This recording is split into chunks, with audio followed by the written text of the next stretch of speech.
ceiling is worse. I would get a little more head unless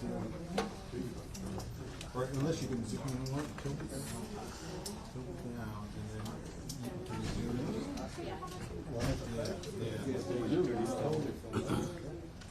Just because it looks bad when you see this. Yes. It landed in the vehicle. Landed? Okay.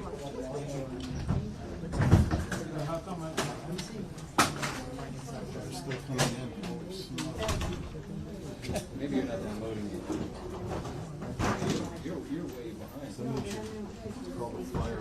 Oh, I said. We have. I guess.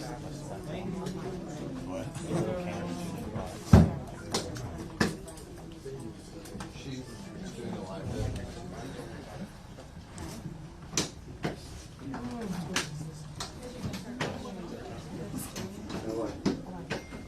It's like drinking a sandwich or 5.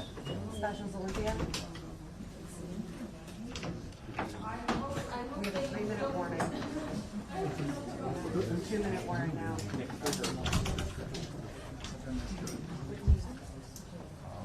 2-minute warning. Yeah. I gotta get a hotel in Miami.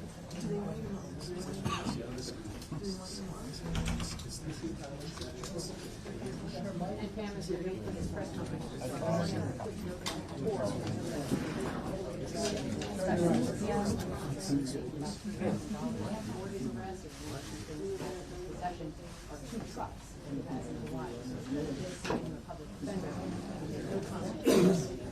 When they walk out, should we drop and dial specials? For Garrett? Copy.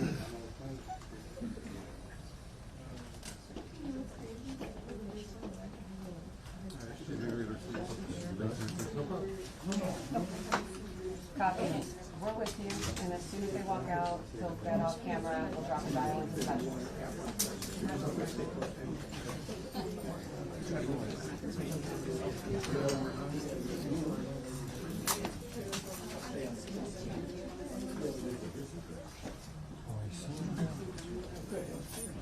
Ready for our mission together.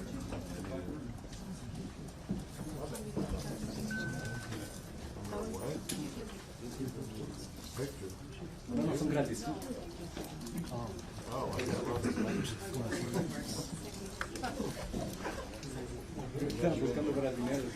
Yeah, Aaron, in this case, the former president skipped right over what was that introspective period following the first assassination attempt, the calls for unity that we saw at the Republican National Convention. Now the president is just angry. We see it in his social media posts, and we hear it in the 1 or 2 interviews that he has given thus far, blaming this second attempt on his life on the rhetoric of the Vice President and of President Biden. Lashing out, we're seeing it from his campaign with calls from Harris and Biden to denounce those in the Democratic Party who've suggested that Donald Trump is a threat to democracy. No calls for unity here, no kind of broader message of turning things down across the country. It's anger and focus on the top of the Democratic ticket from Donald Trump. Yeah.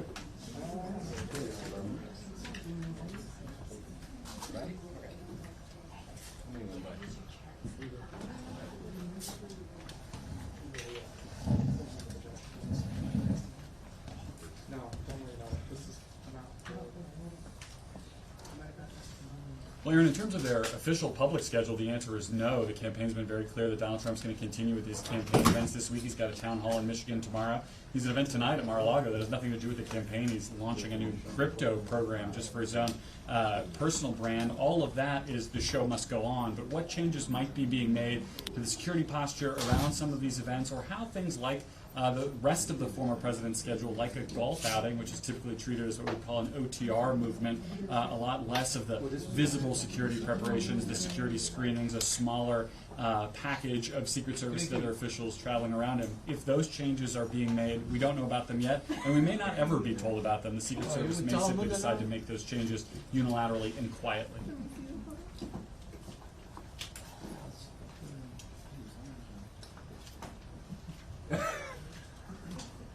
Are we good to drop? Clear. Copy, thank you. Nick, 1, 2, 3, 4, 5, 5, 1, 2, 3, Drop 4, down, 5 specials, here. please copy.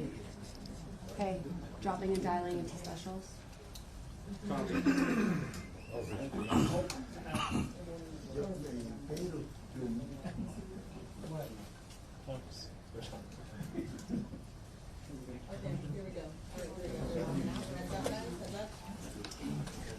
Gary slashed. And it looks like they're about. Check, check, 1, 2, 3, 4, 5, 6, 7, 8, 9, 10. But we are getting underway here, so you're not going to hear from me for a while. Here we go, guys. Yep. Yep. You have round 53, round 46, round 166, and round 230 for cuts with Jillian.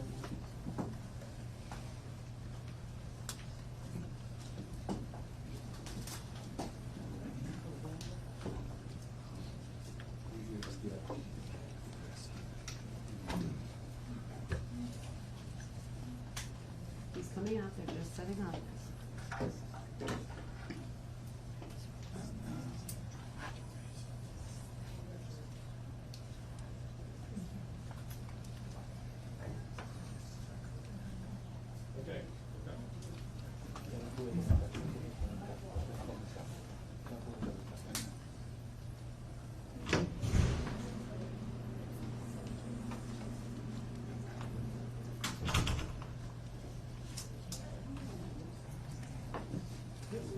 Sheriff is walking out now.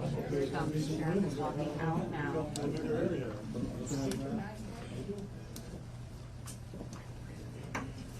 Sheriff's at the podium.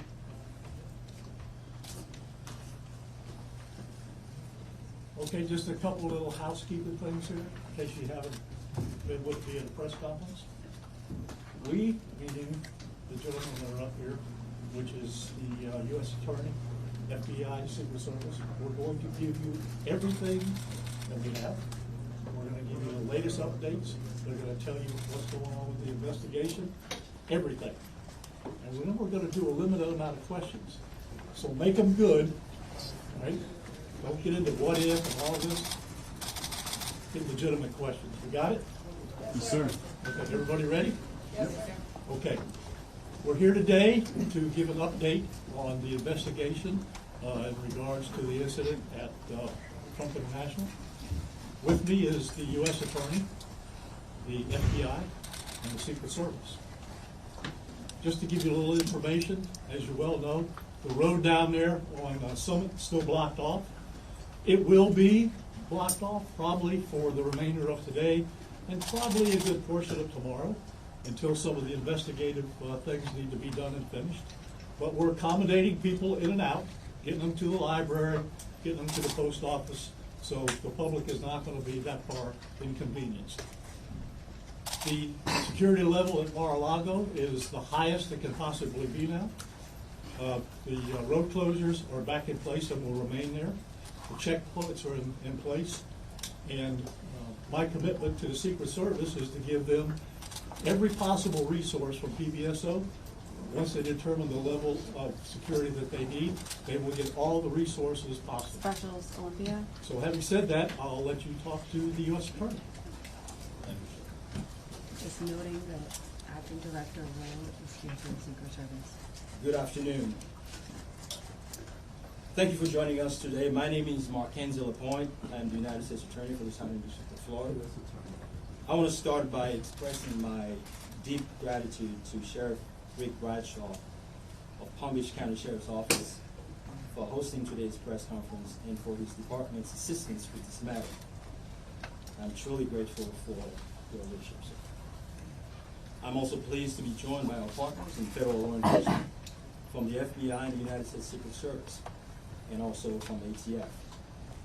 Joining us today for comments and announcements are Special Agent in Charge Jeffrey B. Veltri of the FBI Miami Field Office, and Acting Director of the U.S. Secret Service, Ron Rowe. I want to also thank the men and women in law enforcement who have been working around the clock in the initial phase of this ongoing investigation. Our partners include federal and local authorities who effectuated the apprehension of the defendant and have aided in ensuring federal charges were filed against him this morning.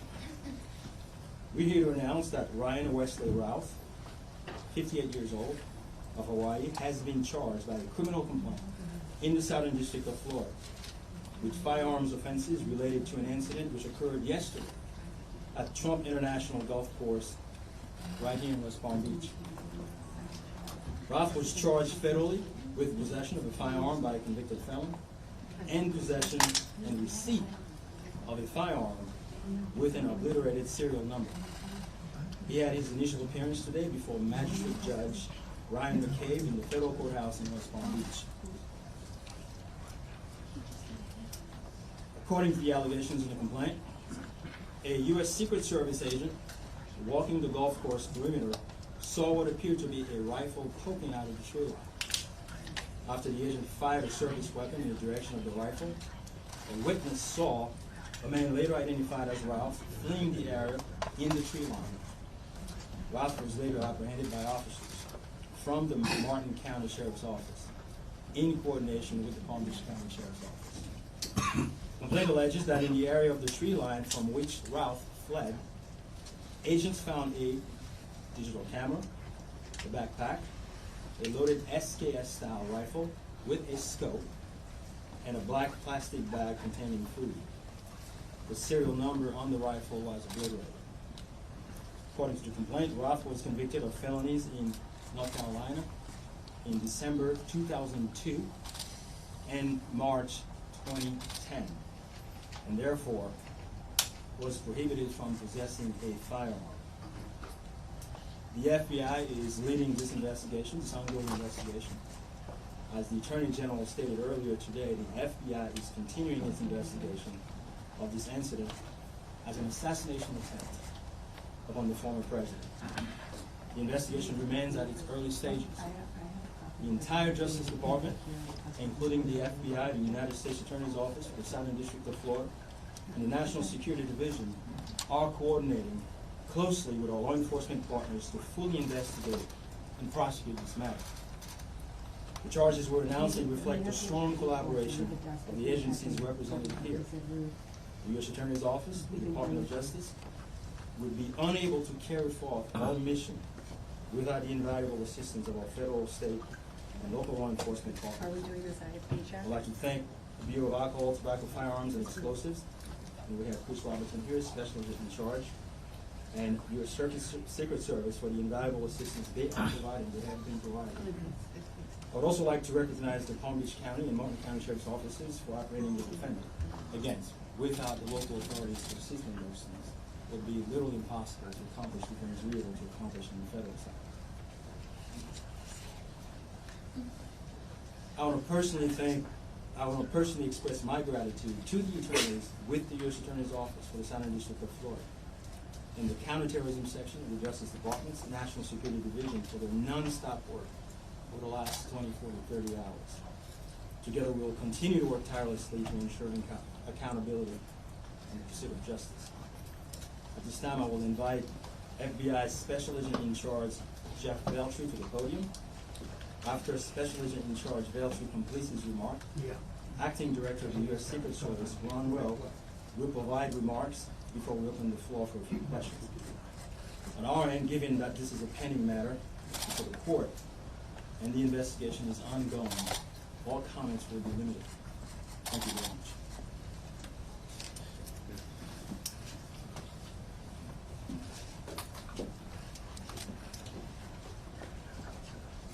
Good afternoon.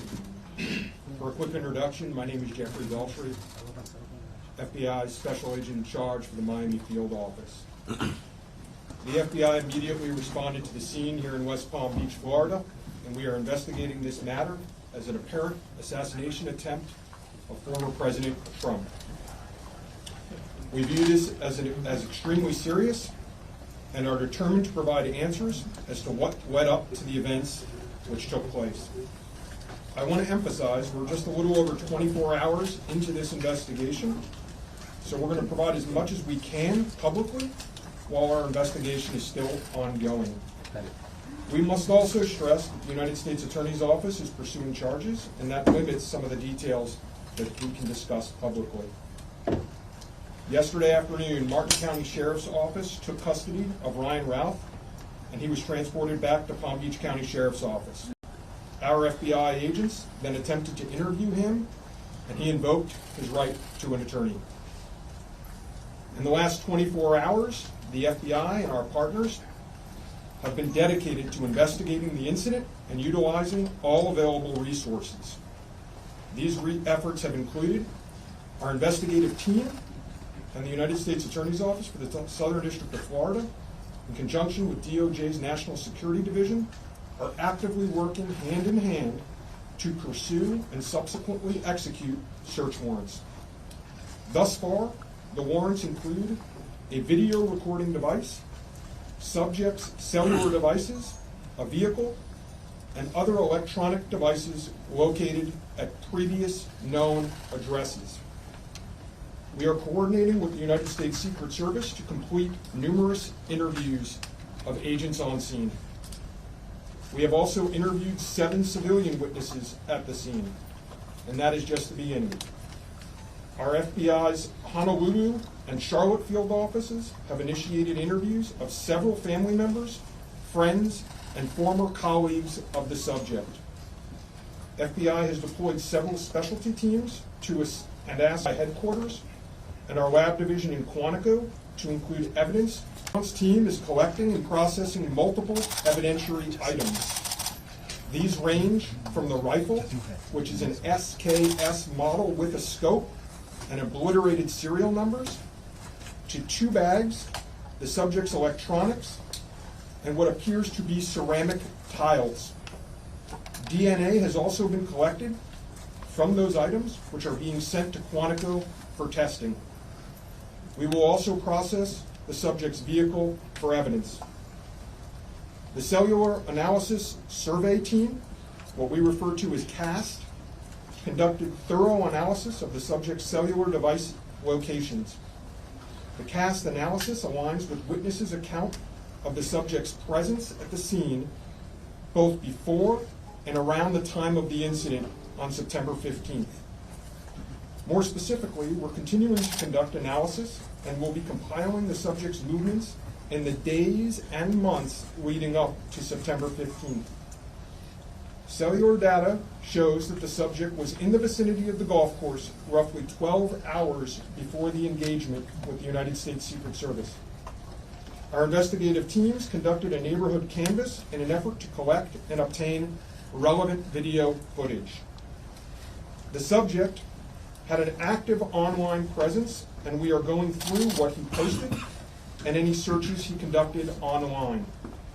In addition, we're going through media reports and public statements he made that he wanted to recruit Afghan soldiers and others to fight for Ukraine. The FBI has sent multiple requests to companies for returns on the subject's phone and social media accounts. We received several returns and are waiting on additional responses from other companies as well. Our investigative team is completing analysis of the returns and actioning leads as needed, and we anticipate continuing until the FBI knows the full totality of the subject's social media presence. By way of his background, in 2002, as the United States Attorney mentioned, the subject was charged and convicted in North Carolina for possession of a weapon of mass destruction. Law enforcement checks also revealed that from 1997 to 2010, the subject had numerous felony charges for stolen goods. I can also share with you that he was the subject of a previously closed 2019 tip to the FBI where it was alleged he was a felon in possession of a firearm. In following up on the tip, the alleged complainant was interviewed and did not verify, I repeat, did not verify providing the initial information. The FBI passed that information to local law enforcement in Honolulu. On behalf of the FBI, I would like to thank the Palm Beach County Sheriff's Office and Martin County Sheriff's Office for their incredible work in actioning the witnesses' information and rapidly apprehending the subject. I would also like to thank the United States Secret Service, the United States Attorney's Office for the Southern District of Florida, the Department of Justice's National Security Division, the Bureau of Alcohol, Tobacco, Firearms, and Explosives, and our FBI field offices in both Honolulu and Charlotte, who have been conducting additional law enforcement activity related to the subject. Your continued partnerships have been invaluable. Oftentimes in law enforcement, we tell citizens to be vigilant and aware of their surroundings. Yesterday, a citizen provided remarkable assistance, which led to the arrest of this subject. We appreciate the public's diligence in passing potential tips and information regarding the subject and this incident to the FBI. If you have any information, please call 1-800-CALL-FBI or go online to tips, that's tips.fbi.gov. With that, let me turn it over to the United States Secret Service Acting Director, Ron Rell. Good afternoon, everybody. Yesterday afternoon, this country was reminded of the heightened and dynamic threat environment the United States Secret Service and its protectees face on a daily basis. Immediately following the assassination attempt of former President Donald J. Trump on July 13th, the Secret Service moved to increase assets to an already enhanced security posture for the former president. In the days that followed, President Biden made it clear that he wanted the highest levels of protection for former President Trump and for Vice President Harris. The Secret Service moved to sustain increases in assets and the level of protection sought. And those things were in place yesterday. At approximately 1:30 p.m., former President Trump was playing golf during an off-the-record movement to the Trump International Golf Course. A Secret Service advance agent supporting the front edge of the agency's layered approach to protection encountered an individual attempting to secrete himself in the wood line. This happened, the alleged gunman was on the public side of the fence near the 6th green. A layered approach of security is integral to the Secret Service's protective methodologies, and it's also the key to our success. As former President Trump was moving through the 5th fairway across the course and out of sight of the 6th green, the agent, who was visually sweeping the area of the 6th green, saw the subject armed with what he perceived to be a rifle and immediately discharged his firearm. The subject, who did not have line of sight to the former president, fled the scene. He did not fire or get off any shots at our agent. With reports of gunfire, the former president's close protection detail immediately evacuated the president to a safe location. The protective methodologies of the Secret Service were effective yesterday. The former president's protective apparatus allowed for the early identification of the threat and led to a safe evacuation. The increased assets directed by President Biden were in place yesterday.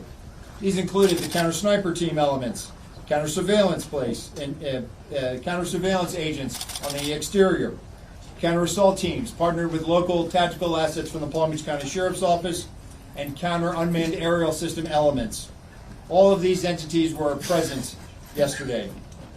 And while all of these assets were in place, as I've said publicly, we must satisfy the basic requirements of the Secret Service's protective methodologies. In partnership with local law enforcement, we did just that. And the agents' hypervigilance and the detailed swift action was textbook. And I commend them and our partners for an exemplary response in keeping former President Trump safe. And I will tell you, having served in local law enforcement in Palm Beach County, I can state that I am tremendously impressed and appreciative for all of the efforts of the Palm Beach County Sheriff's Office and Sheriff Snyder with the Martin County Sheriff's Office. But what was critical to this was the quick reaction, the response, the hypervigilance of the men and women of the United States Secret Service, who since July 13th have been rising to meet an unprecedented and hyper-dynamic threat environment. And they are rising to this moment, and I could not be more proud of them and the way they have executed, not only yesterday, but what they're doing today, and what they are doing tomorrow, and what they will always do, because it is their duty. Thank you. All right, well, a little slow here, folks. All right, don't everybody do it at once. Ask who you want to answer the question, and then give the question. I have a question for you, Director. Is there any evidence to suggest that the suspect knew that Donald Trump would be on the golf course at that time? And was the golf course searched thoroughly before the former president's arrival? So at this time, it was an off-the-record movement, meaning it was not on the former president's official schedule. And what I go back to is the layered approach. The elements and the methodologies of the Secret Service. There was a front element. It did its job in sweeping ahead of the president. That's what identified this individual who was in that wood line. And the swift action of that agent doing his job, pushing out ahead, sweeping while the president was behind him several hundred yards and several holes away, out of sight from the gunman, did his job. And that was what alerted the detail, and the swift action is what On the triggered first question, was there any evidence to suggest that the suspect knew that Donald Trump was going to be on that golf course at that time? Based on what I know now, and it's an active investigation, I don't have any information on that side. Director, how many times did your agents go around the perimeter and scope out the golf course during the 12 hours that this guy was holed up in the shrubbery? So this was an off-the-record movement. It wasn't a site that was on his scheduled, it wasn't part of his schedule. So there was no posting up of it because he wasn't supposed to have gone there in the first place. Director, have you briefed former President Trump on your findings so far, and has his campaign asked for any changes in his security going forward after yesterday? Looking around as well when you talk. Over here. Thank you so much. Sorry. So I've had a conversation with the former president. We've explained and we've worked with the campaign. The president is aware that he has highest levels of protection that the Secret Service is providing him. No changes specific reaction to what we saw yesterday? We constantly evaluate based on threat. And yesterday what we show is that our agents and our protective methodologies, and there's a lot of tactical assets in place, things that have been put in place as a result of what happened 60 days ago, those elements are working, and that demonstrates the redundancies that we have. And so we constantly evaluate. We'll of course look at this and see what lessons learned from it, but as of right now, we are constantly evaluating that threat. And if we need to ratchet up additionally, we will. Do we know when Ralph arrived in Florida in general, when he arrived in Palm Beach, the area? That's a question probably for specifically, and if he's been at the golf course prior to this scoping it out. We're in the process of collecting a lot of evidence, and that will be part of that investigation to determine his whereabouts, going back quite some time. Do you have any detail on where he might have gotten it? That's part of the investigation as well. Again, that's going to be a little bit challenged until we're able to determine the serial number on that gun. Do we know where he suspects his history of mental illness? We're still looking into that. The sheriff mentioned about the highest level of protection, that they would lock down the golf course. Was that a miscommunication then, being that President Biden ordered the highest level of protection? Okay. So here's the deal. When it comes to Secret Service protection, we provide the highest level. So, for example, yesterday, counter-assault team elements. I'm not going to go into the number of personnel that we have out there, but we have the highest levels of Secret Service.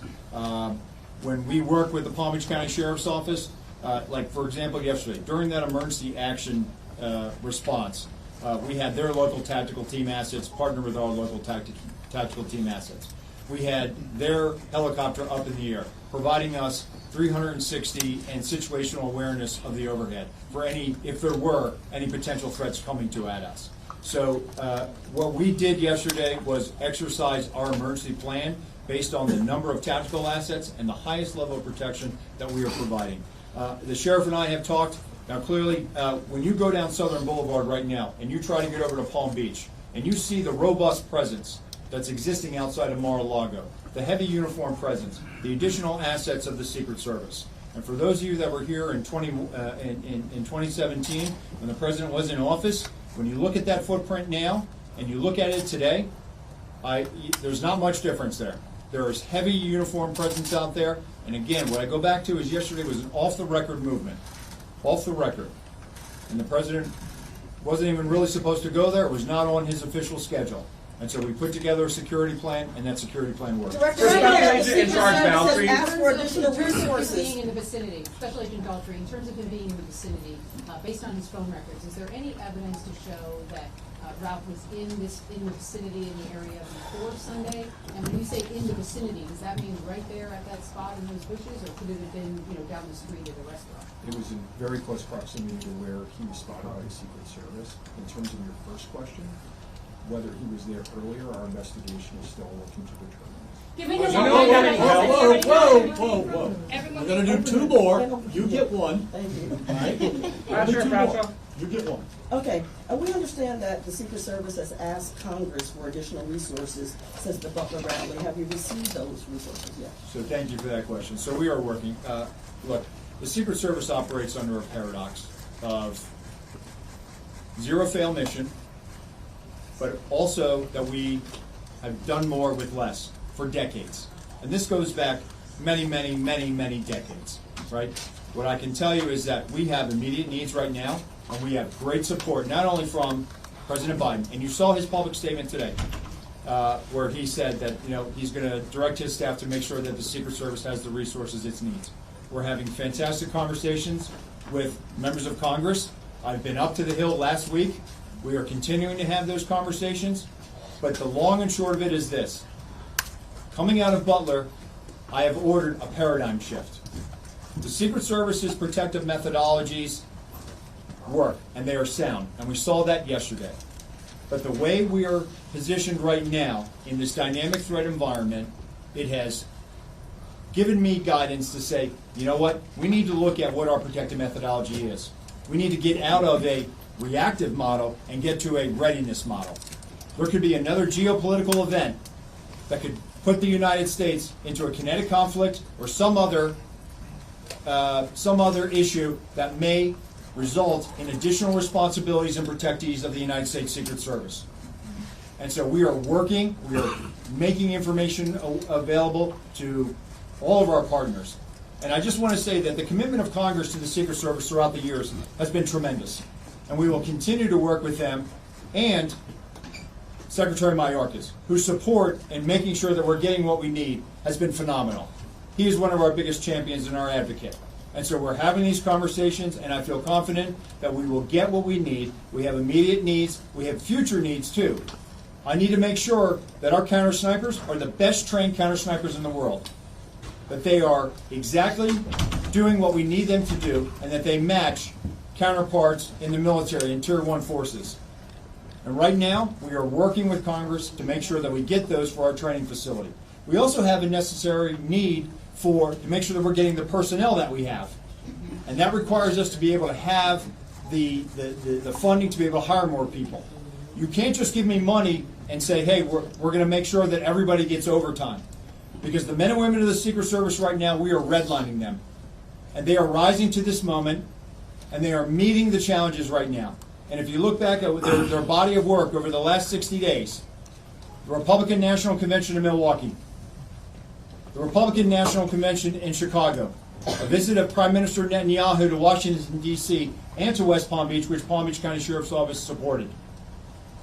And then we go into the presidential debate in Philadelphia last week.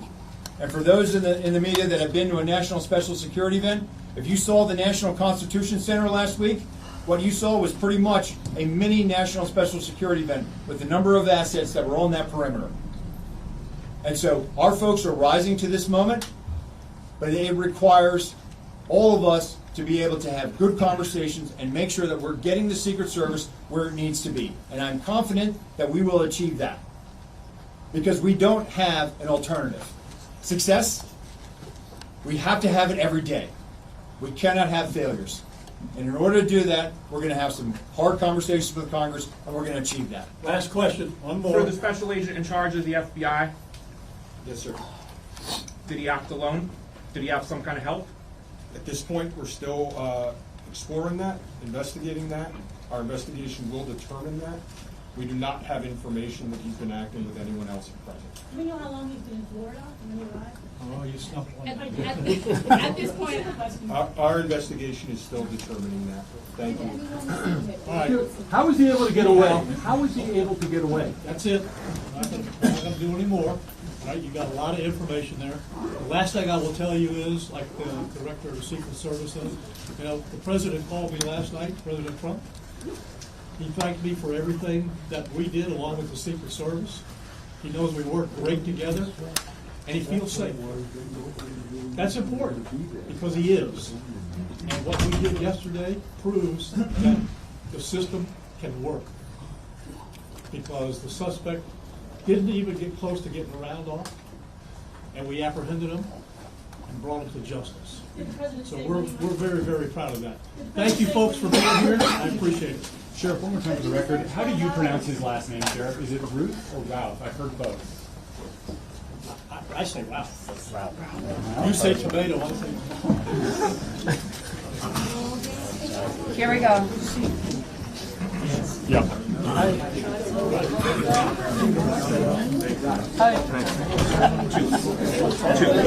Only two. Yeah, I know.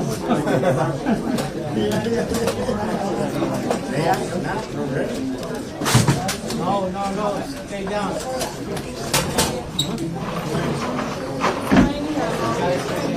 Yeah,